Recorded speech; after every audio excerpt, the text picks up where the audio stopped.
Assalamualaikum warahmatullahi wabarakatuh. Ananda Lima Khalid bin Walid. Hari ini kita akan belajar tematik tentang bahasa Indonesia dalam menemukan kalimat utama. Ya. Biasanya kalau kita membaca sebuah cerita, tentunya kita akan menemukan mana yang merupakan kalimat utama, mana yang merupakan ide pokok dalam sebuah paragraf, sehingga kita bisa menyimpulkan apa sih isi cerita tersebut, gitu ya. Baik, dalam menemukan kalimat utama itu kalimat utama ini kita harus ketahui dulu dia letaknya ada di mana, gitu ya.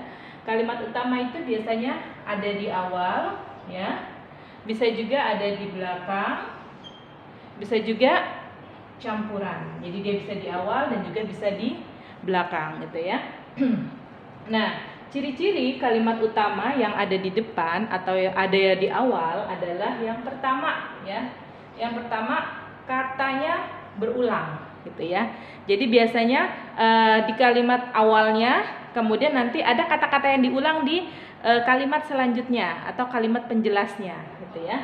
Kemudian ada kata-kata ini, itu, tersebut yang merujuk kepada kalimat utama yang di awal, gitu ya. Nanti Ustazah berikan contohnya. Kemudian ia, dia, mereka, nya. Jadi ada kata ganti. Jadi setelah kalimat awal, ya, setelah kalimat awal ada kata gantinya, gitu, di kalimat selanjutnya atau di kalimat penjelasnya. Nah, kemudian sekarang ciri yang kedua, ya. Ciri kalimat utama yang ada di akhir atau di belakang dan campuran, gitu ya. Yang pertama, biasanya kalau kalimat utama itu ada di akhir paragraf, dia biasanya ada simpulannya. Diawali dengan kata oleh karena itu, oleh sebab itu, demikian, gitu, atau jadi, bahkan, gitu ya. Seperti itu. Kalau dia ada di akhir paragraf, gitu ya. Nah, kemudian yang ketiga, kalimat utamanya campuran. Jadi ada di awal, ada di akhir. Baik, Ustazah berikan contohnya dulu, ya.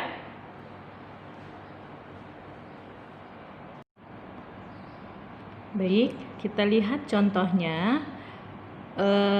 Kalimat utama yang ada di awal paragraf. Yuk, kita baca sama-sama, ya. Hari yang cerah untuk mengawali pagi yang indah. Kurebahkan badanku di kasur, aku ingin menikmati pagi yang indah ini. Ketika matahari mulai meninggi, aku bergegas mandi. Setelah itu aku mengenakan baju sehari-hariku. Sebenarnya aku masih ingin bersantai, tapi aku sudah berjanji kepada sahabatku Tania untuk bersepeda bersamanya, ya. Jadi kita lihat di sini ada kata sebenarnya, nih, ya.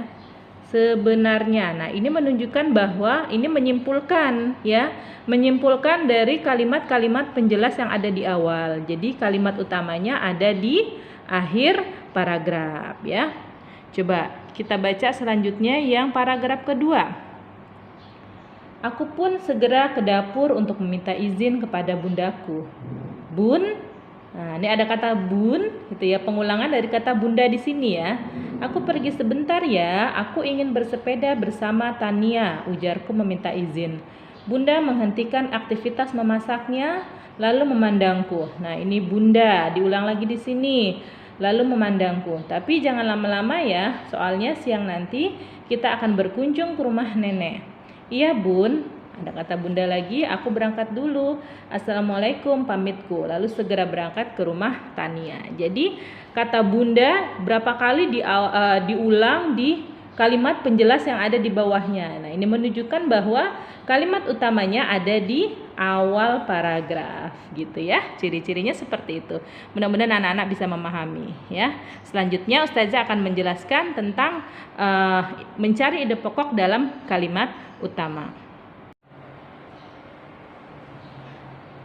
Baik anak-anak, selanjutnya tadi kita sudah mencari kalimat utama dalam sebuah paragraf. Nah, kemudian kita diminta untuk mencari ide pokok dari kalimat utama tersebut. Jadi ide pokok itu merupakan bagian dari sebuah kalimat utama. Bagaimana cara mencarinya? Yang pertama, ide pokok itu secara eksplisit atau tertulis dan juga bisa secara implisit atau tidak tertulis ya. Kalau yang eksplisit gampang. Contohnya seperti ini.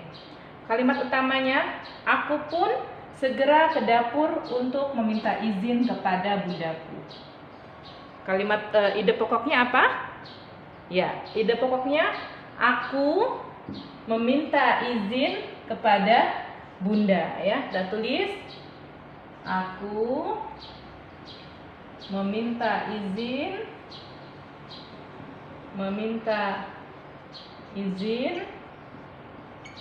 kepada